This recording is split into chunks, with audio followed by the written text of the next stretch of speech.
chegou e cabeças vão rolar. Pastor Heron. Muito bem, amigos, é um prazer muito grande estar de volta com vocês nesse momento, através da palavra do nosso Deus, através do Evangelho de nosso Senhor e Salvador Jesus. Estamos nesse momento no templo da Igreja Mundial em Cristo, em Salvador, no bairro de São Caetano, mais precisamente no Largo do Tanque, em frente ao Banco Bradesco. Fazer um merchan aqui para o Banco Bradesco, quem sabe eles ajudam o Evangelho. Quem dera. Bom, se você deseja participar de um dos nossos cultos aqui na Igreja Mundial em Cristo, você pode sair de qualquer bairro da cidade de Salvador, regiões metropolitanas ou até mesmo de outro estado. Quando você estiver visitando Salvador, venha nos conhecer.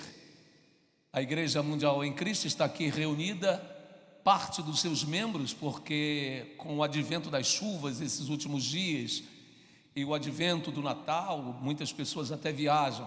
Mas cadê o povo de Deus aí? Deixa eu ouvir. Vai, isso.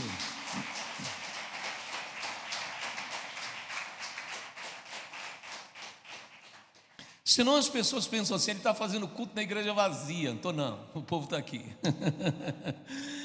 Vamos ler o capítulo 24 do Evangelho de Mateus. A pergunta que eu quero fazer a você que está aqui e a você que vai me ver, estará me assistindo nas redes sociais, a pergunta que eu quero te fazer é a seguinte: de que lado você vai ficar? De que lado você vai ficar? No presente momento, de que lado você está? E quando a coisa apertar mais ainda, de que lado ou em qual lado você vai ficar? Muitas pessoas que me assistem agora são evangélicas, são cristãs, dizem ser de Jesus, mas nós temos visto por notícias, porque os membros nos trazem também notícias, de cada vez mais igrejas evangélicas aderindo ao sistema, um sistema criado para a servidão, um sistema que escraviza, um sistema que está sob o controle, sob o domínio de Satanás. Então, peraí, se a pessoa está no Evangelho e se submete ou se rende a um sistema maligno, então eu posso concluir que essa pessoa está do lado do maligno, não do lado de Deus. Por isso a minha pergunta, antes mesmo de começarmos a ler o texto, é essa: de que lado você está? Ou de que lado você vai ficar? Nós sabemos que existem dois reinos, um reino de trevas e um reino de luz. Isso é fato. A Bíblia Sagrada mostra isso. Satã possui um reino onde mantém o controle sobre espíritos malignos, dos quais eram anjos no passado, e hoje vivem em prisões eternas, escravizados pelas trevas, mas podendo controlar e dominar pessoas no nosso planeta. Esses espíritos que servem a Satã conseguem controlar mentes de pessoas, conseguem controlar mentes de governantes, para que esses governos se submetam a um poderio maligno. Então vamos entender, para um pouco para pensar. Existe um reino de luz, o reino de Deus, Existe um reino de trevas. Nós, a humanidade, estamos aqui no meio, entre esses dois reinos. O reino de luz, bom, eu não preciso gastar tempo explicando para vocês o que o reino da luz é capaz de fazer por nós. Eu não preciso gastar tempo, porque todo mundo sabe. Deus não é mau, Deus não é perverso, Deus não é ruim, Deus é bom, Deus é maravilhoso, Deus salva, Deus cura, Deus liberta, Deus transforma, Deus nos ajuda. Deus construiu todo esse universo, pôs o sol e a lua para iluminar a terra, para nos favorecer, para nos iluminar. Criou a terra, criou as ervas, criou tudo que existe para o benefício humano. Então eu não preciso gastar tempo para te explicar o que o reino da luz é capaz de fazer por nós. Mas eu posso gastar um pouquinho só de tempo e com poucas palavras te dizer o que o reino das trevas é capaz de fazer na vida de um ser humano. Esse embate existe e ninguém pode dizer que não, porque ele está estampado aí fora no mundo. Esse embate, esse confronto entre o reino da luz e o reino das trevas existe. Por isso a pergunta: de que lado você está? Ou você está do lado da luz ou você está do lado das trevas? Por que as trevas combatem contra a luz? E a luz necessariamente precisa combater as trevas, porque o objetivo das trevas sempre foi tomar o controle. O objetivo de Lúcifer sempre foi sentar no lugar em que nunca lhe pertenceu, quando ele era anjo, chamado Lúcifer, e deixou a sua posição original, transformando-se em Satã. Satã, daí em diante, sempre tentou tomar o coração das pessoas, dos seres humanos, para que esses seres humanos obedecessem mais a ele do que a Deus. Conseguem compreender, sim ou não? Então, no decorrer da era humana, Satã fez isso. Controlou mentes de pessoas, induziu pessoas, coagiu pessoas, criou sistemas de governos para escravizar as pessoas debaixo do seu poderio. Foi assim com reinos como os reinos da Mesopotâmia, Babilônia e Companhia Limitada. Usou homens como Nimrod, usou homens como Caim e o seu clã para estruturar na mente das pessoas uma obediência a Satã. Até hoje existem pessoas que se declaram satanistas. Só para você ter ideia, será que eu posso falar o nome dele aqui, És? Cadê meu filho na cabine? Aquele moço, como é o nome dele? Não posso falar o nome não? Mas ele não deu a entrevista no... Não é bom não? Bom, então... Não, mas não é nada de ruim não. A única coisa que poderia acontecer é o vídeo sofrer algum bloqueio. Mas é um homem que ele foi satanista. Foi satanista mesmo até chegar ao último grau para receber um dos maiores poderes que Satã fornece ao homem. Só que quando ele estava prestes a receber esse poder, ele foi escolhido para ser de Deus. E quando a gente é escolhido para ser de Deus, Deus não deixa, Deus não permite, Deus toma de volta, Deus traz de volta. E esse camarada passando na frente de uma igreja evangélica, e a banda da igreja estava tocando uma canção, um louvor, e quando ele passou na frente da igreja aqui, de lá de fora, ele ouviu a canção que estava sendo tocada, ele caiu duro no chão na hora. E ele conta no testemunho dele que ele só lembra de acordar e ter um pastor falando ao ouvido dele, orando por ele, para libertá-lo. E ele sofreu uma série de reprimendas, de repreensões dentro do satanismo, porque ele passou na frente da igreja e isso aconteceu, e os satanistas de alto grau lá disseram que ele ainda não estava pronto, que ele não podia, sob hipótese alguma, entrar numa igreja evangélica. Agora pasmem no que eu vou te dizer. Assim que a rádio estiver no ar, eu vou colocar esse testemunho dele no ar, não se preocupe não, todos vão ouvir. Pasmem. Ele declara que essa coisa de campanha dentro da igreja, essa coisa de dar objetos dentro da igreja, de fazer votos que essas igrejas vivem fazendo para tomar dinheiro das pessoas, foi tudo introduzido pelo satanismo dentro das igrejas. Sabe para quê?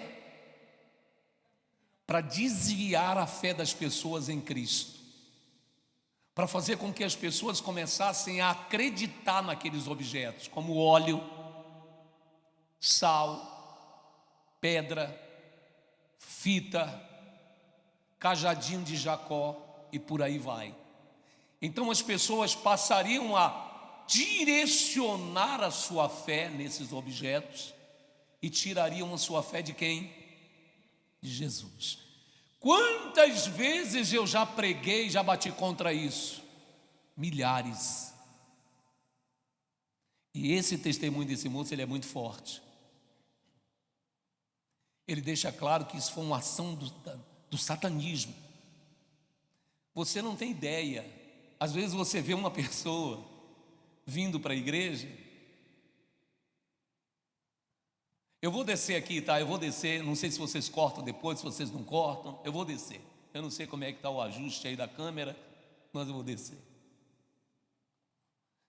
Vocês não têm ideia que às vezes sentam uma pessoa no culto e a gente pensa, né? Porque a gente quer tanto salvar pessoas, que a gente pensa assim: puxa, mais uma alma para ser salva.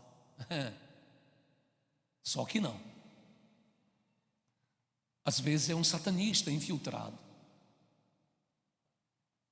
E aquele satanista ali, ele vai criar rebeliões, aquele satanista ali vai criar motins, aquele satanista ali vai ficar ali, se mostrar convertido, vai subir de cargo, vai galgar certos cargos, porque eles sabem que só estando em uma determinada posição dentro da eclésia, da igreja, é que ele vai poder agir. Como membro ele não vai ter muito poder, mas ele vai lutar para ser um obreiro, para ser um evangelista, para ser um pastor, que é para depois ele dar o bote e destruir a igreja.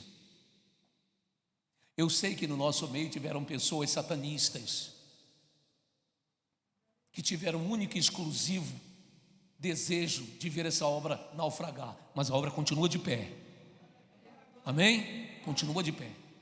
Nós já tivemos dezenas de situações aqui dentro. Então os satanistas entraram nas igrejas evangélicas há anos atrás, muitos anos atrás, e introduziram nas igrejas evangélicas, mas introduziram como? É exatamente isso que eu estou te dizendo. A pessoa chega a um determinado posto, a um determinado cargo, que nesse cargo ele tem poder de sugestão, ele tem poder de voz, e de sugerir: puxa, estava pensando da gente dar o óleo para as pessoas. O óleo está aqui escrito na Bíblia, por que a gente não dá para o povo? Primeiro, que a Bíblia nunca mandou dar óleo para ninguém. Segundo, e eu já preguei muito sobre isso aqui. Segundo, o óleo descrito em Êxodo foi ordem de Deus para Moisés fazer, e não é óleo de oliva, não. Óleo de oliva é apenas um dos 5 elementos descritos no livro de Êxodo. Um dos 5 elementos. O óleo da consagração, que era assim chamado, não o óleo da unção, óleo da consagração, porque a palavra ungir significa untar. Untar significa lambuzar, por assim dizer. Quando você vai fazer um bolo, você unta sua forma com margarina, você unge com margarina, você unta, você lambuza com margarina e farinha de trigo para o bolo soltar da forma, correto? A palavra ungir não tem nada a ver com santo, que é de Deus, que é óleo da consagração. O óleo da consagração foi instituído por Deus para que Moisés, e apenas Moisés fizesse, para ungir, ou seja, untar, levar a consagração reis, profetas, e que fosse ungido ou untado, consagrado os elementos do templo, e com uma ordem bem explícita dizendo: ninguém mais fará óleo semelhante a esse, porque quem fizer vai morrer. A ordem de Deus era para que ninguém mais fizesse. O óleo tinha que ser aquele que Moisés fez e mais nenhum outro. Um detalhe interessante, bem lembrado, evangelista. A ordem, e eu sei que tem gente agora me assistindo que se utiliza desse subterfúgio, talvez por falta de conhecimento. A ordem dada por Deus no livro de Êxodo é a seguinte: não colocarás desse óleo sobre a cabeça de quem não for rei ou profeta, sob pena de morrer. Então, você não pode chegar na igreja e o pastor está ungindo sua cabeça com óleo, dizendo que é o óleo santo, óleo consagrado, não sei o quê, e tome. Aí tem gente, aí pega o óleo, leva para casa, unge parede, unge porta, unge cachorro, o cachorro está com... Não tem cachorro que fica com a tosse assim? Aí põe o óleo para o cachorro beber. Ou seja, a pessoa está pensando que Deus é o que? Um brinquedo? Que as coisas de Deus seriam um brinquedo? Mas isso foi introduzido através do satanismo dentro das igrejas evangélicas. Isso não é de agora não, viu gente? Não fique achando que isso foi ano passado, foi esse ano. Isso tem décadas que isso foi introduzido pelo satanismo. Décadas. Isso não vem de agora não. Então, qual o objetivo disso? Fazer com que as pessoas desviem a sua fé e passem a acreditar nessas coisas, tirando o seu centro, tirando sua fé de Deus e colocando nesses objetos. É óleo, é fita, é pau, é pedra, é a gota do suor do pastor, é um pedaço da gravata do pastor, é um pedaço do lençol que o pastor dormiu com a sua esposa e teve relacionamento com a sua mulher, e ele leva para a igreja para partir, para dizer que o relacionamento dele é abençoado, que você vai levar um pedaço daquele lençol e sua casa vai ser abençoada, aquele lençol sujo. Como diz os jovens hoje em dia, é sério isso? Você vai levar um pedaço do lençol que aquele cara sujou para sua casa? É travesseirinho setum, uma bênção. As mandrágoras abençoadas do Egito. É uma patifaria. Mas tudo isso para fazer as pessoas tirarem o foco de Deus. Gente, se tem uma coisa que Deus mais odeia, chama-se idolatria. Por causa de idolatria, Deus matou foi muita gente. Deus matou foi muita gente.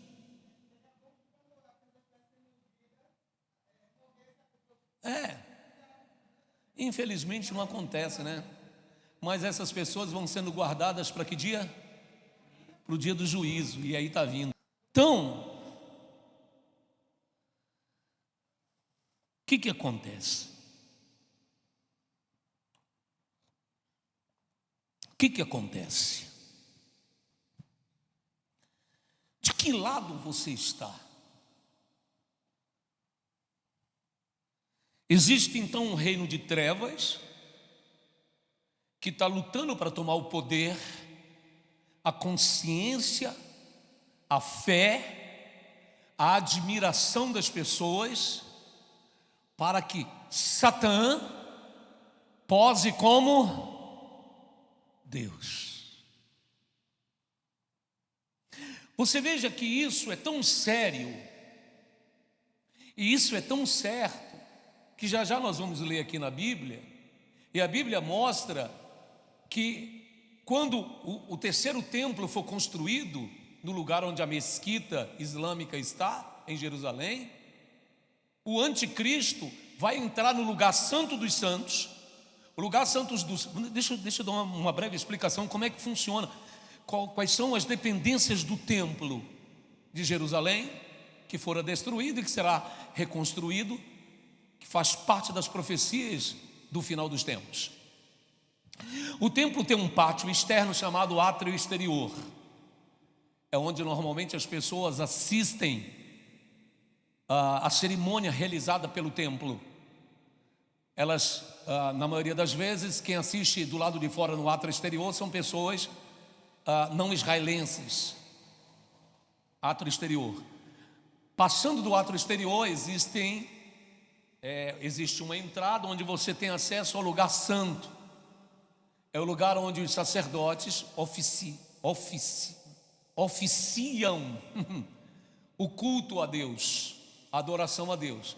No átrio exterior, preste bem atenção, no átrio exterior existe 2 altares. Um é o altar de incensos um altar de holocausto e a pia de expiação. O altar de incenso fica no lugar santo.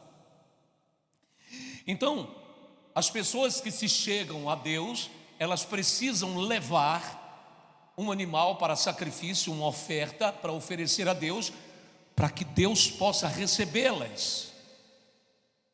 Que interessante. Deus só recebe essa pessoa mediante a oferta. Então aquela oferta é imolada, é cortada, é sacrificada pelo sacerdote. O sangue daquele animal é aspergido nas 4 extremidades do altar de sacrifício, aspergido sobre a cabeça do ofertante. Então é feita a oferta ali, para então ele entrar no lugar santo e oficiar a Deus. Mas antes de entrar no lugar santo, ele precisa se lavar na pia de expiação que tem do lado de fora, que representa o mar de vidro no livro do Apocalipse. Então ele se lava na pia de expiação para estar puro, limpo, simbolizando a sua vida pura e limpa para entrar no lugar santo e oficiar o culto. O que mostra que ninguém pode oficiar o culto estando sujo. Eu não estou falando de sujeira física, estou falando de sujeira espiritual. Para ser crente, para ser pastor, para ser obreiro, para ser evangelista, tem que viver uma vida pura, uma vida limpa. Se estiver pecando, se conserte. Se não quiser se consertar, não pode oficiar. Amém? Todo mundo tem direitos entre aspas aí, para você entender. Todo mundo tem direito a errar. Quando eu digo direito, não é permissão. Todos os seres humanos estão sujeitos ao erro, mas sobretudo tem obrigação de se lavar, de se consertar. Amém? Se uma pessoa se corrige, se conserta, tem chance para ela? Claro! Só não tem chance para aqueles que insistem em permanecer no erro. Aí tem que ser tirado mesmo, tem que ser afastado, tem que sair fora. Então o sacerdote vai, estou falando de sacerdote, hein? Não é nem um sumo ainda não. Ele vai, se lava na pia da expiação e entra no lugar santo. No lugar santo existe lá alguns objetos, como a mesa do pão da proposição, contando são 12 pães que representam as 12 tribos de Israel. E esses 12 pães são trocados a cada sábado. Representa o poder de manutenção de Deus ao seu povo, de manter, de suprir as necessidades do seu povo. Existe um pouco mais adiante o altar de incensos, o fogo queimando lá fora, no altar de holocaustos, é tirado desse fogo e levado para acender o fogo do incenso. Todas essas chamas funcionam o dia inteiro, dia e noite, sem apagar. O altar de incenso, vocês sabem, até por representação no livro do Apocalipse, representa as orações do povo de Deus que sobem para ele. Precisam estar aceso. E ali são jogadas especiarias devidamente preparadas pelo povo de Israel. Em um dos lados do lugar santo está a menorá, que nós conhecemos como candelabro, mas o nome é menorá. Para o povo de Israel é a língua hebraica, na língua sagrada deles, menorá, com 7 hastes. Cada uma destas hastes são acesas no topo. É a luz ou a iluminação de dentro do lugar santo. A menorá representa os 7, não é os 7 espíritos, apenas representa, tá? Você não pode esquecer que os objetos do templo é apenas figura, sombra das coisas que há no céu. Então, a menorá, com as 7 hastes acesas, são os 7 espíritos de Deus, escrito em Isaías capítulo 11, verso 2. Tem uma cortina espessa, em cor escarlata, em púrpura e azul, mais ou menos da espessura de 5 centímetros de grossura, em que depois desse tecido, depois desse véu, encontra-se a Arca da Aliança. E dentro da Arca da Aliança, que é a representação de Deus, simboliza a presença de Deus. No passado, antes do Senhor Jesus vir, o poder que era executado através dessa arca era algo inominável. Exércitos morriam por causa do poder dessa arca. Cidades inteiras adoeciam se essa arca não tivesse na presença do povo de Deus, que era o povo de Israel. Bom, eu não vou mencionar sobre isso agora. Dentro da arca, a tampa da arca é chamada de propiciatório. 2 querubins cobrem a tampa do propiciatório, olhando para baixo e cobrindo suas faces com as asas. Dentro, no centro da arca, residia um poder fora do normal e fora do comum dentro dessa arca, que era exatamente a presença de Deus. O que acontecia? Por que os querubins ficavam com suas asas voltadas uma para o outro e com as faces abaixadas, protegendo e guardando o trono do Altíssimo? O interessante desses querubins,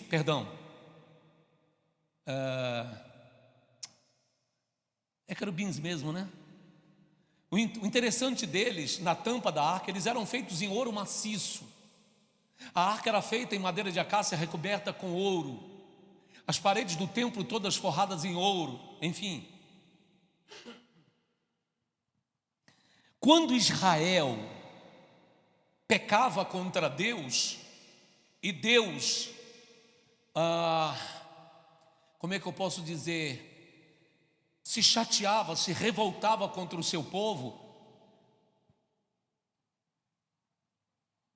os escritos originais contam, a Surrar conta, que os querubins viravam ao contrário. Miraculosamente, 2 objetos inanimados presos na tampa do propiciatório viravam sozinhos para o lado contrário, mostrando a indiferença de Deus para com o seu povo, porque eles tinham pecado. Quando eles faziam a coisa certa, os querubins voltavam para a sua posição original, mostrando o relacionamento estava de novo reconstruído entre Deus e o seu povo. Você não tem ideia do que as coisas de Deus, do que os originais das Sagradas Escrituras trazem como informação sobre o nosso Deus. Você não tem ideia. Na nossa tradução você não consegue nem de longe, nem com uma lupa, nem com um microscópio conseguir ver tanta coisa maravilhosa que tem acerca do nosso Deus nas Escrituras originais. Bom, voltando então tudo isso, esse templo que eu estou falando para você, o lugar santo dos santos onde fica a arca, onde o povo de Israel colocava a arca, que era a representação de Deus naquele lugar. A Bíblia diz que o anticristo, que estará representando Satanás na terra, para o governo e o domínio das pessoas, entrará nesse lugar santo dos santos e se declarará Deus. É tudo o que ele quer. Ele quer ser compreendido, entendido e aceito como Deus. Só que os seres humanos possuem um poder que Satanás não consegue mudar. É o poder da decisão livre, da escolha livre. Como é que costumamos chamar esse poder? Livre-arbítrio. Nós amamos a Deus porque Deus nos obrigou, certo ou errado? Eu não ouvi a voz de vocês. Errado. Nós amamos a Deus porque nós queremos amar, porque nós escolhemos amá-lo, porque nós temos prazer em amá-lo. Mas Satanás não consegue ninguém, aliás, até consegue, né? Mas é um mínimo de pessoas sem juízo que fazem isso. Sabe aquele menino birrento que quer pirraçar? Os seguidores espontâneos de Satanás são meninos birrentos que querem pirraçar. Já que está todo mundo seguindo esse Deus, eu vou seguir Satanás. É isso aí. Deu para entender? Menino birrento. Porque espontaneamente ninguém segue a Satanás. Porque Satanás é mau, é ruim, é perverso, destrói. Pode até fazer certos favores para aquele ser humano, mas quando ele cobra pesado. Então, espontaneamente, ninguém vai amar esse bicho. Então, o que ele vai fazer? Ele usa de subterfúgio para fazer com que a humanidade caia aos seus pés de maneira obrigada. Como está sendo feito já? E a Bíblia fala isso em Apocalipse capítulo 13. Ninguém vai poder comprar ou vender sem que tenha o número da besta, ou a sua marca, ou o seu nome. É uma dessas três coisas. Às vezes a pessoa só se preocupa com a marca, mas a marca vai conter o seu número, que é 666. E eu tenho estudos maravilhosos que falam sobre isso. O número, a marca vai conter o seu número. E o nome da besta, como o Apocalipse diz, para que as pessoas que tivessem sabedoria calculassem, porque era número de homem. Então, a besta é um ser humano. É um ser humano. Não é um espírito vindo do inferno. É um ser humano. Não é um ser celestial, é um ser humano. É número de homem. Qual que é o número de Deus? 7. Qual que é o número do homem? 6. É número de homem. Então virá um ser humano que vai fazer tudo isso com que as pessoas se submetam obrigatoriamente. Ou seja, ou você recebe a marca ou não vai comer. E ponto. Ou recebe a marca, ou o número, ou o nome, ou então não vai poder ter seu comércio. Você sabia que foi em Pernambuco, pastora, que fecharam a pousada do rapaz? Pernambuco fecharam uma pousada de um rapaz, de um moço, porque ele não pode falar o nome. Senão eles tiram um vídeo do ar. Ou seja, porque ele não tinha, foram lá e fecharam a pousada dele. Em outras palavras, você não vai fazer comércio não. Alguma coisa tem de errado nisso aí. Como é que a pessoa está dizendo que está normal? É normal, veio para melhorar a nossa vida, veio para nos trazer saúde. Não é não. O crente precisa aprender, ler Bíblia, analisar os fatos, ver os sinais. Foi isso que Jesus disse. Vejam os sinais, preste atenção nos sinais. Os discípulos perguntaram: mestre, quando acontecerá tudo isso que o Senhor está dizendo? Ele disse: vede que ninguém vos engane. Mas ele mandou olhar os sinais. Ele disse: presta atenção na oliveira, presta atenção na figueira. Quando a figueira bota os seus brotos, você não começa a saber que o verão está próximo? Então, quando vocês começarem a ver essas coisas acontecerem, sabei que eu estou próximo às portas. Então tem que prestar atenção nos sinais. Tem um monte de crente dormindo, depois vai ficar do lado errado. Por isso que eu vou fazer essa pergunta até o final. De que lado você está ou de que lado você vai ficar? Você vai ficar do lado do seu estômago, para ter que comprar comida, para não morrer de fome? Mas você vai morrer de qualquer jeito. Você vai ficar do lado de quem? Ah, pastor, eu tenho um filho pequeno. Seu filho pequeno vai salvar a tua alma? Não. De que lado você vai ficar? Então esses dois reinos estão aqui. Deus não precisa usar de subterfúgio nenhum para que as pessoas creiam nele. E olha, Deus ele é bem legal, vamos colocar dessa forma.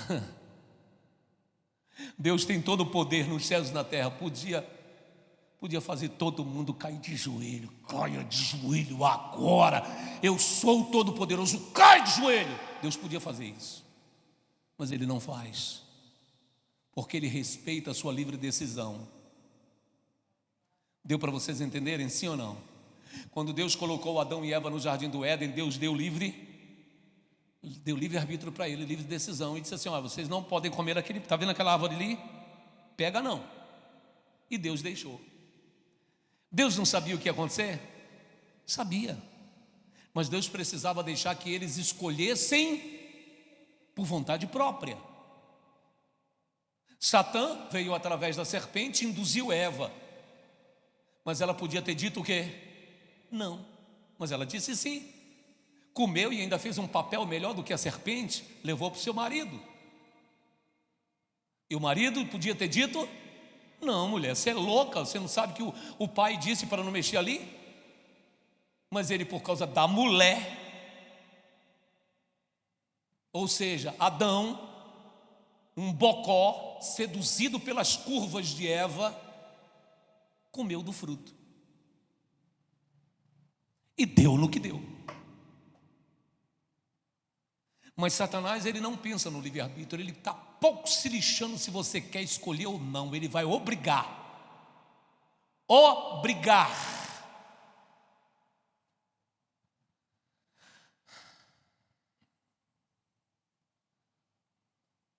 Vamos ler o capítulo 24 do Evangelho de Mateus. Versículo 1 diz assim: tendo Jesus saído do templo, ia se retirando quando aproximaram-se dele os seus discípulos para lhes mostrar as construções do templo. Ele, porém, lhes disse: não vedes tudo isto? Em verdade vos digo que não ficará aqui pedra sobre pedra que não seja derribada. Preste atenção nisso aqui. Jesus estava vivo, saiu do templo, os discípulos pegaram e foram mostrar a suntuosidade, porque o templo construído por Herodes era suntuoso, era lindo. Existia uma formosura comparada ao templo de Salomão, e talvez até melhor do que o primeiro templo que foi construído por Salomão. E Jesus olha, vê a admiração dos seus discípulos, porque o povo de Israel sempre teve verdadeira idolatria, vamos colocar dessa forma, pelo templo. Eles eram apegados demais, eles tinham um amor muito grande pelo seu templo, porque eles sabiam que a arca da onde? A arca da aliança estava ali. E a arca da aliança estando ali, ninguém conseguia vencer Israel. Só quando eles pecavam, Deus virava as costas para ele e o pau quebrava em cima deles. Então eles tinham muito orgulho do seu templo, porque eles sabiam que eles estavam debaixo de proteção. Só que Jesus olha e falou assim: tudo isso aí vai cair. Não vai ficar pedra sobre pedra que não seja derribada.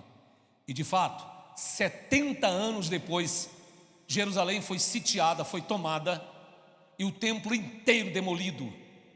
Cada pedra retirada para arrancar o ouro que existia ali e ser levado.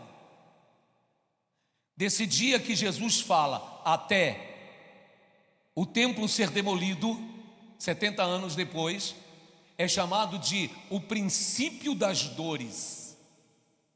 Desses 70 anos que o templo foi destruído até a nossa era atual, é chamada de a tribulação. São 3 períodos antes do retorno de Jesus, antes do arrebatamento e do retorno de Jesus. Primeiro, princípio das dores, daquela data até 70 anos depois. De 70 anos depois da demolição do templo para cá, período da tribulação. E nós estamos saindo do período da tribulação e entrando no período da grande tribulação. Vamos ler? No Monte das Oliveiras achava-se Jesus assentado quando aproximaram-se dele os discípulos em particular. E lhe pediram: dize-nos quando sucederão estas coisas e que sinal haverá da tua vinda e da consumação do século.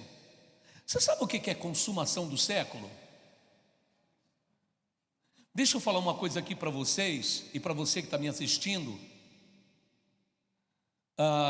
Por favor, antes de você criticar, ou antes de você achar ruim, vá ler primeiro, porque às vezes as pessoas não leem e tudo que ela desconhece, ela demoniza.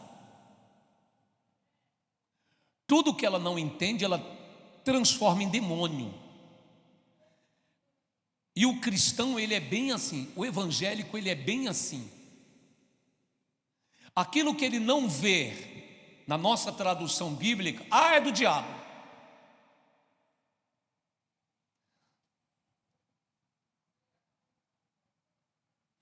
O que eu vou falar aqui agora, eu corro o risco de você até se desviar na fé. Mas se você se desviar na fé, você vai provar que você sempre foi do diabo e nunca foi de Deus. Porque se eu aprendi isso aqui e não me desviei, por que você vai se desviar?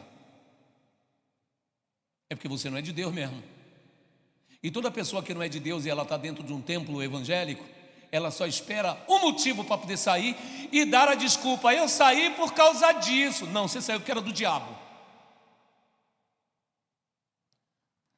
Essa Bíblia que nós temos, muita coisa foi tirada daqui. Muita coisa que, se tivesse aqui, vocês aprenderiam de maneira mais rápida, mais sábia e conheceriam melhor o teu Deus. A culpa de você não conhecer muita coisa que foi tirada daqui, dos escritos sagrados, é culpa de um homem chamado Constantino, imperador de Roma,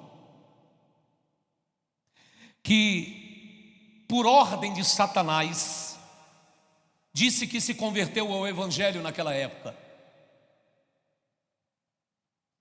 e reuniu todos os sábios do Oriente e todos os entendidos das Escrituras e fez o chamado concílio de Nicéia.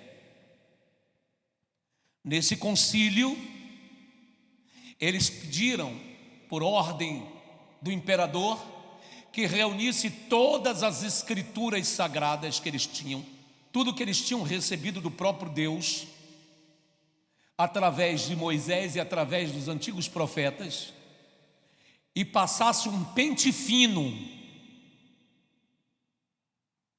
para deixar aqui apenas aquilo que eles queriam que ficasse. Ou seja, o que nós temos aqui é verdade, mas tem muita verdade que não está aqui. Estão entendendo, sim ou não? O que ficou é a verdade, é de Deus, são escritos da palavra, mas muitos dos escritos que deviam estar aqui foram tirados por conveniência, para que aquilo não criasse motivo de revolta do povo em relação ao Império Romano. Então tem muitos livros que não estão aqui. Um deles é o livro de Enoque.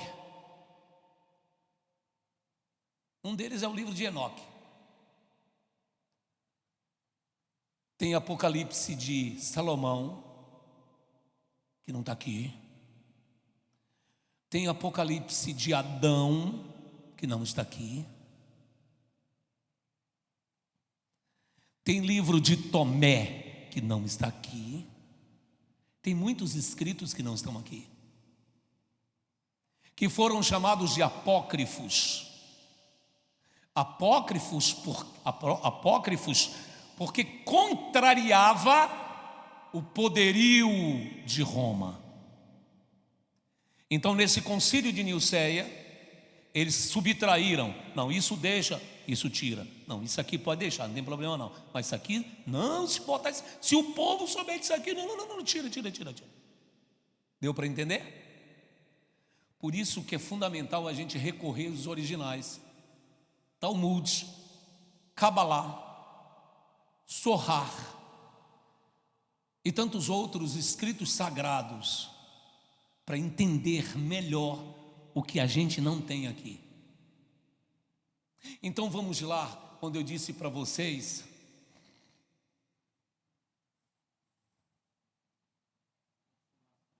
sobre a consumação dos séculos.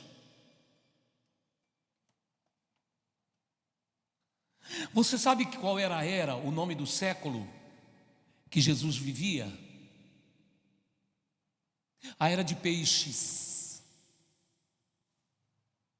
Por isso eu disse para vocês que às vezes a pessoa estranha, e como ela estranha, porque ela não viu escrito aqui, mas está escrito nos originais. Só que como os originais eles tiraram e não deixaram você ler isso, você toma isso como: não, pastor, esse negócio de peixe, de aquário, isso é do demônio. Não, isso é das escrituras, é que tiraram da nossa. A consumação dos séculos nada mais é que a passagem de uma era para outra.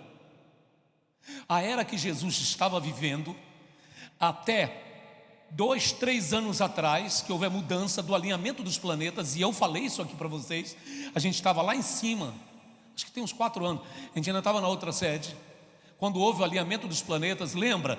Quando Saturno entrou na conjunção de Virgem. Muita gente não lembra, paciência. Bom, eu mostrei isso para vocês no telão sobre o alinhamento dos planetas.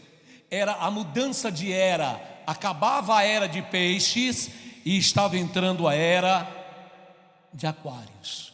Nós estamos hoje vivendo na era de aquário. Isso não tem nada a ver com astrologia. Isso é ciência. Os astros nos céus possuem forte influência aos outros planetas, inclusive a Terra.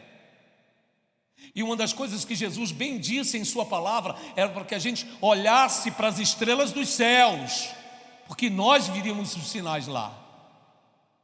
Mas então, por que tiraram da nossa Bíblia esses ensinos? Se falar de um negócio hoje para o povo evangélico, está amarrado. Demoniza porque não tem conhecimento da verdade.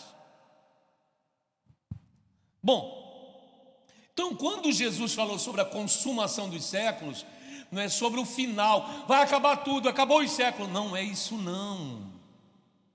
É o final de uma era, entrada de outra era. Por exemplo, você já ouviu falar na constelação de Virgem? Já. Já ouviu falar na constelação de Órion? Já. Você já ouviu falar na constelação de Leão? Já. E agora, na mudança da era, surgiu uma nova constelação no céu, o Serpentário. Depois você entra no Google e pesquisa lá qual a nova constelação que surgiu, e você vai ver. Isso é ciência, gente. Quer ver? Como é que foi que os magos acharam Jesus? Pelos astros. O que são magos? Você lê todo dia isso na sua Bíblia e você nunca parou para prestar atenção ou traduzir a palavra mago?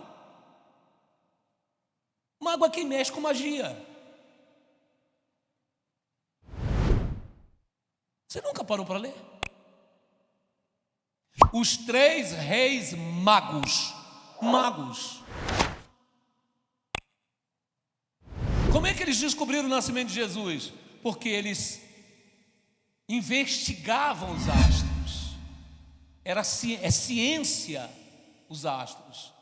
Então ele sabia quando a constelação tal entrava na casa tal, e toda essa conjunção reflete em algumas outras coisas. E eles sabiam disso. Por isso eles foram guiados por uma estrela. Ou você vai dizer também que as estrelas eram do diabo. Você sabe qual é o problema? O pior problema dos evangélicos? Ignorância.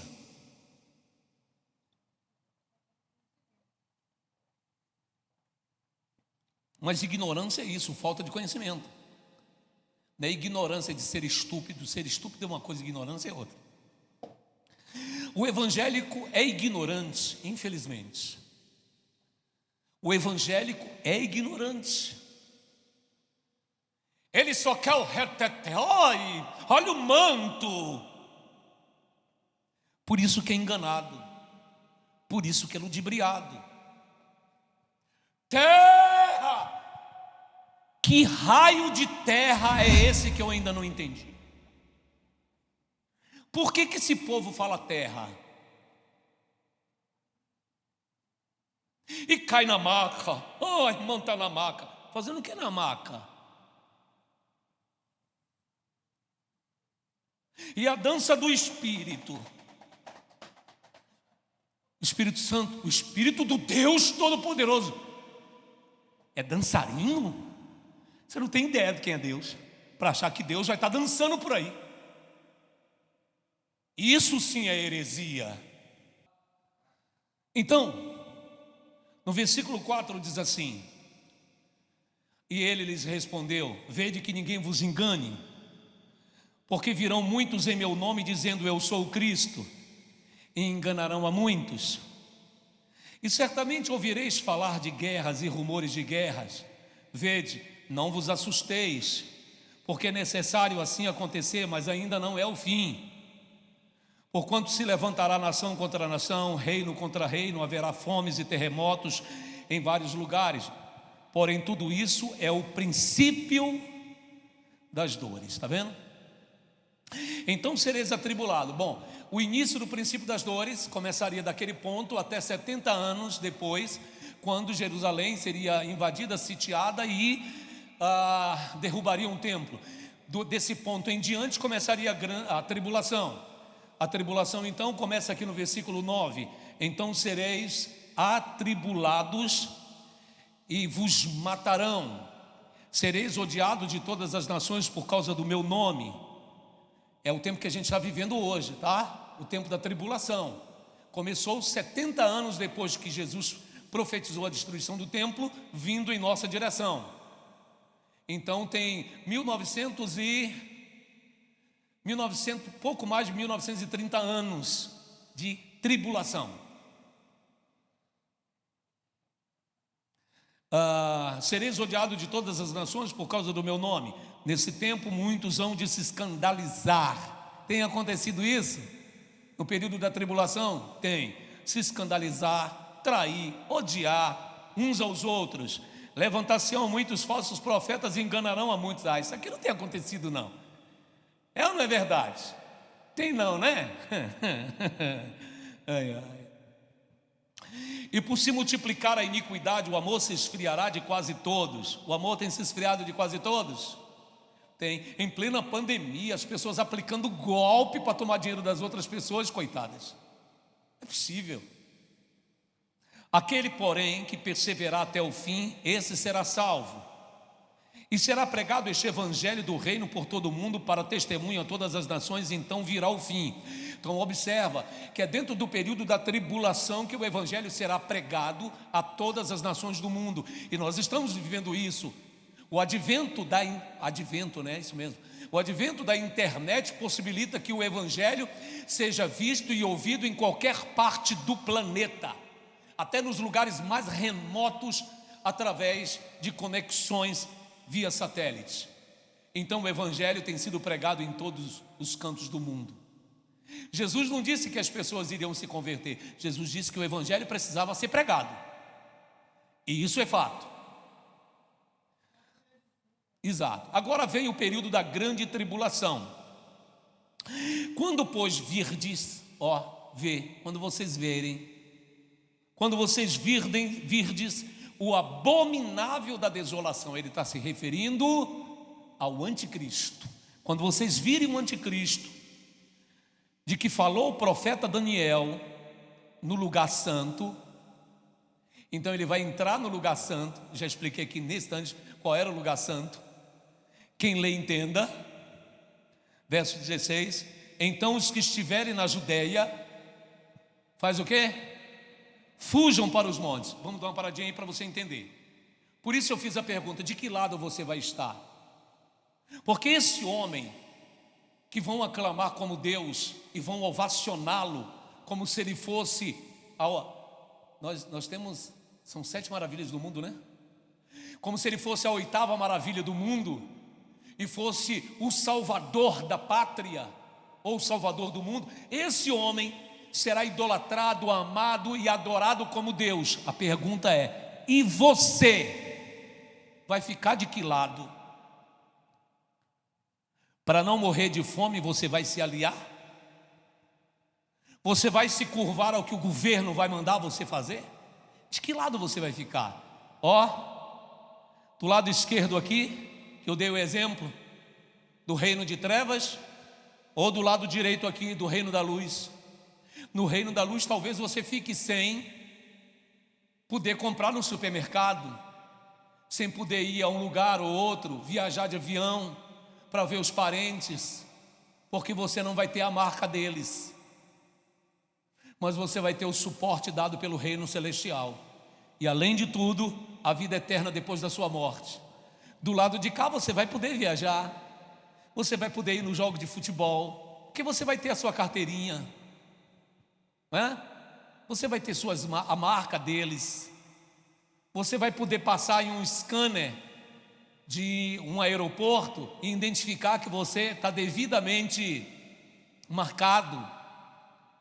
Você vai poder entrar num supermercado e fazer as suas compras e passar suas compras pelo scanner e tudo ser debitado diretamente com as criptomoedas na sua conta bancária, porque o dinheiro físico vai acabar. Tudo isso vai acontecer se você estiver do lado de cá. Do lado de cá você vai ver a violência do mundo acabar, porque vai acabar o dinheiro físico. Acabando o dinheiro físico, acaba a violência no mundo. E todas as pessoas vão dizer: esse era o governante que nós precisávamos, e vão idolatrá-lo. Mas Jesus está dizendo aqui, quando vocês verem que ele entrou no templo, foge! Ele não mandou você se aliar a ele, ele não mandou você seguir a ele, ele mandou você fugir. Foge, porque o pau vai quebrar. Será que eu estou conseguindo fazer vocês entenderem, sim ou não?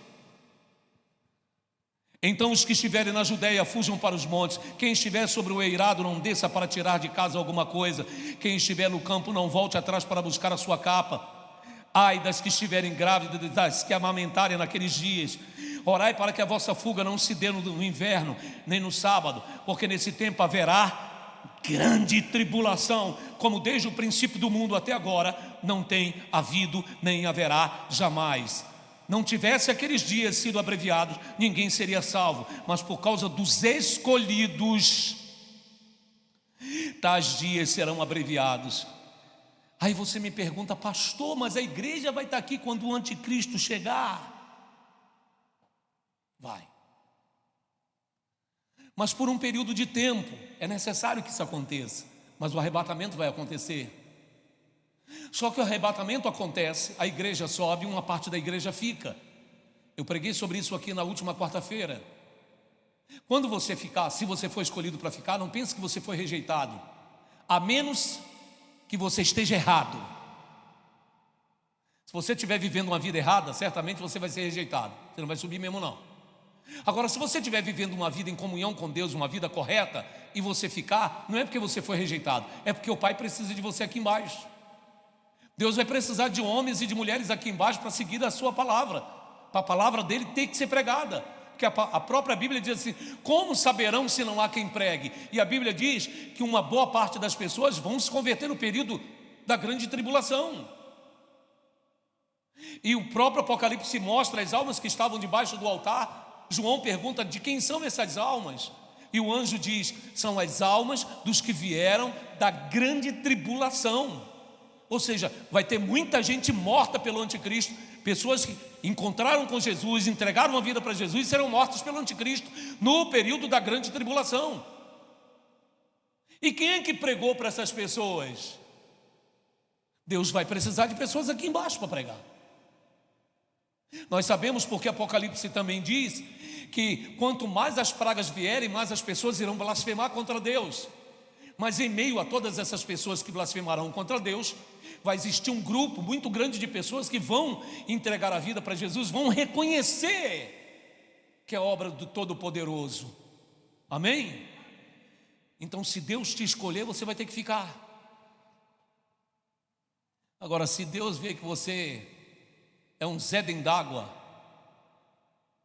é preferível que Ele te leve para você não atrapalhar o trem aqui embaixo. Porque aqui embaixo o cara vai ter que ser raçudo para peitar governo, para peitar polícia, para peitar fuzil na cara e dizer: eu sou de Jesus, pode atirar, faz uma broca aqui, atira, mas eu sou de Deus. E os frouxos, os que estão com medinho de morrer, vai aguentar um fuzil na testa? Só em passar na televisão que os caras já descem com cada metralhadora, meu irmão, na mão, o povo fica: misericórdia, está amarrado. Imagina um fuzil na tua testa, hein? Vai negar Jesus. Então Jesus só vai poder contar com raçudos aqui. Quem aqui é raçudo para ficar comigo? Porque eu tenho quase certeza que eu vou ficar nesse trem. Deus sabe como eu sou atrevido. Deus sabe como eu vou peitar, não vou respeitar. Quem vai ficar aqui comigo? A primeira vez que eu perguntei, quase ninguém levantou a mão. Na segunda já aumentaram um pouquinho. Ó, que vocês ficar comigo, vocês vão ter que enfrentar junto comigo, viu? Se tiver que dar cotovelada, vamos dar cotovelada, meu irmão. Se tiver que enfiar o dedo nos olhos dos agentes dos infernos, não chega lá e dizer assim: sim senhor, não atire não, que eu tenho família. Eu dizer assim: ó, a primeira que pode morrer pode ser minha mulher, pode matar logo ela, que ela já vai logo para o céu. Hein, pastora Glória? Já estou botando você na reta já. Estou brincando. Mas a gente tem que estar aí, filho. Ó, é escolha de lado. Eu estou escolhendo o lado de cá, que é o lado de Deus. Você vai escolher o lado das trevas? Vai com Deus, viu? Aliás, não, vai sem Deus. Vai com Deus se você escolher o lado certo. Se você for escolher o lado errado, vai sem Deus. Vai, vamos lá. Vamos lá que a bateria do meu microfone está acabando. Onde é que eu estou, hein? 26? 23. Então, se alguém vos disser: eis aqui o Cristo, ou ei-lo ali, não acrediteis, porque surgirão falsos cristos e falsos profetas, operando o quê? Grandes sinais e prodígios para enganar, se possível, os próprios eleitos. Vede que vos tenho predito. Portanto, se vos disserem: eis que ele está no deserto, não saiais, não vá atrás. Aqui, ó. Sabe por que Jesus está dizendo isso aqui? Porque Israel está para apresentar um falso Cristo, o falso Messias, como eles falam na língua hebraica, Machia. Eles estão para apresentar o Machia. Inclusive eles já fizeram o azeite da consagração para consagrá-lo como rei de Israel e Machia deles. Já fizeram uma coroa, já tem um rabino que já fez a coroa que vai coroá-lo. Então Jesus está dizendo assim: se disserem que ele está no deserto, não saia, não vá lá ver, porque você vai ver a notícia. O Messias está em Israel, você vai ver a notícia. Então Jesus está dizendo: não saia para ver. Se disserem que ele está na casa tal, não vai lá, porque é o falso. O verdadeiro veio da raiz de Jessé, da casa de Davi, da tribo de Judá. O verdadeiro Cristo chama-se Yeshua HaMashiach, Jesus Cristo.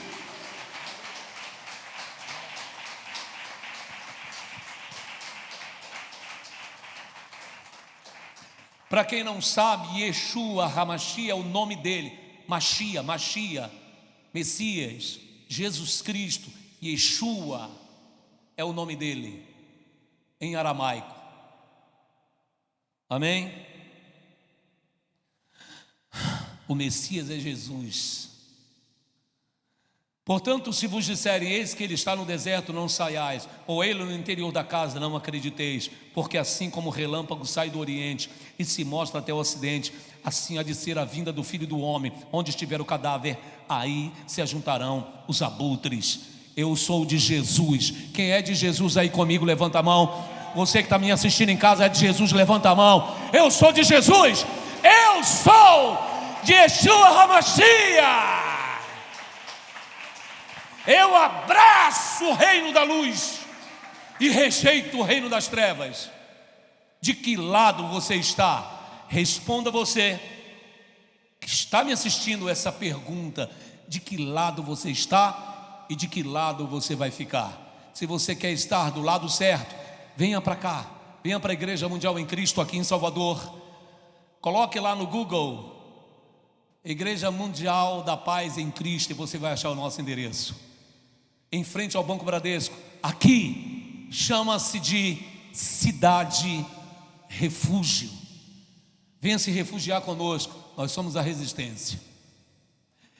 Eu vou colocar para vocês um vídeo agora que vai mostrar qual é a agenda, a projeção da agenda para 2022 agora. Do que eles estão planejando e projetando para 2022. A coisa só lá vai piorando, só lá vai apertando, ok? E todo o itinerário, o cronograma maligno para o final de 2021 e o ano de 2022. O reset mundial segue a todo vapor, fase 3. E eu quero mostrar algumas coisas para vocês aqui que está tomando forma nesse momento. A aplicação da mudança já com as suas adaptações infraestruturais. Já foi feito o leilão da internet de quinta, né, geração. Eles já estão com tudo prontinho para começar a revolução industrial 4.0. Eles querem o fim da CLT, né, ou seja, os trabalhos terceirizados e tal. Eles querem o fim do trabalho físico. Eles querem teleempregos.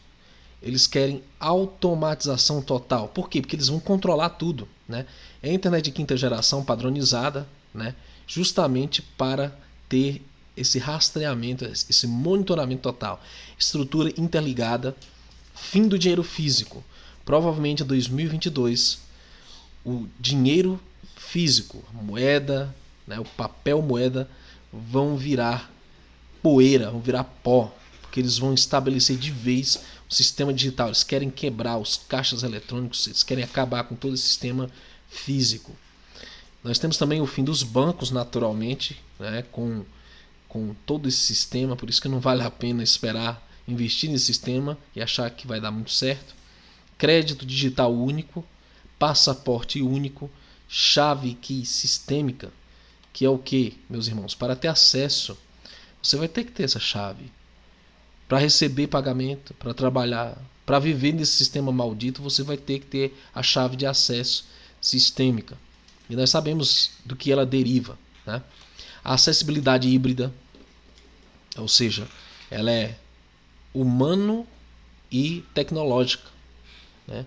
temos o deslocamento digital, temos os drones móveis, verificação periódica, uma separação social, agora que a desigualdade vai ser acirrada, porque, na verdade, a princípio vai parecer que a maioria está bem e que uma minoria de resistência está mal, mas logo logo eles vão fazer com que essa minoria que aparentemente está fora do sistema, que está passando mal, seja invertido o papel, porque a grande maioria será de pobres devido à grande escassez de 2022. Então vamos lá: sociedade velha híbrida, muros, energia renovável, tarifas híbridas únicas, sociedade híbrida, recriação sistêmica, resets aleatórios, né? Eles vão reinicializar várias partes desse sistema com uma nova forma de organizar, né? Aí nós temos a economia híbrida, prisões de rebeldes, alimentos híbridos bloqueados,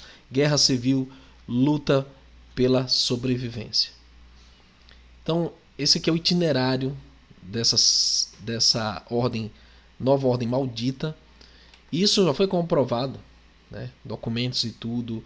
O ex-CEO da Pfizer, Mike Yeadon, revela os próximos passos em documentos. E nós estamos aqui nessa fase de número 5, de novembro de 2021 a março de 2022. Ele fala que eles vão estabelecer um caos e uma lei marcial, explorar a escassez de bens e alimentos, causar paralisia da economia real e o fechamento de fábricas e lojas, deixar o desemprego explodir, aplicar uma terceira, deixa eu pular isso aqui, assumir o assassinato de velhos vivos, impor, né, a obrigação, amplificar o mito das pestes, né, demonizar a resistência, prender os líderes da oposição, impor identidade digital a todos, né, com o código Quantum, né, o QR Code, certidão de nascimento, documento de identidade, passaporte, carteira de motorista, cartão de seguro de saúde, uma identidade digital única, estabelecer lei marcial para derrotar a oposição. Então essa segunda etapa apenas, esse controle digital, que está esmiuçado, né, os passos, desencapso econômico financeiro de ações a partir de março de 2022 a setembro de 2022, falência de bancos, resgatar as perdas dos bancos nas contas de seus clientes, ativar o grande reset, desmaterializar o dinheiro, cancelamento de dívidas, empréstimos, né? Impor o portfólio digital, a carteira digital, apreender propriedades e terras, banir todos os medicamentos mundiais, confirmar a obrigação, né, tal, semestralmente, anualmente, impor racionamento de alimentos e uma dieta baseada em alimentários, que é tudo isso, alimento sintético, cheio de veneno, que eles vão aprovar como sendo o único aceitável dentro desse sistema deles, estender as medidas dos países emergentes. E essa é a terceira etapa do controle digital para toda a Terra. Então, meus queridos, é isso aí. O alerta está sendo dado lá na União Europeia a partir de 1º de fevereiro. A turma vai começar a ser presa, multada, confinada em casa, então vão para as prisões. Aqui no Brasil já estão falando de leis que serão aprovadas a partir de janeiro, primeiro semestre, que vai impor a lei marcial aqui no Brasil. Vamos esperar para ver, tá? Que Neemias Gomes, fora do sistema, curta, compartilhe o vídeo. Nós somos a resistência. Forte abraço para você que está agora nos assistindo. Deus ilumine tua vida. Olha, se inscreva no nosso canal. Tire 1 minuto, clique aí, ó. Tá passando aí vermelhinho, tá vendo? Inscreva-se. Clicou, se inscreveu. Assine as notificações para você receber a notificação dos próximos vídeos. Dê um like, dê um joinha. Lasca o dedo no joinha. Beleza?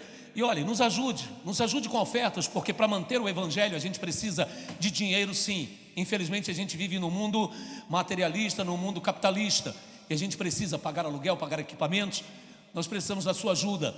Acesse o código, o QR Code, está na minha esquerda. Eu acho que está aqui na minha esquerda o QR Code. Coloca lá, nos ajude com a oferta para manter esta obra. Um forte abraço e até a próxima.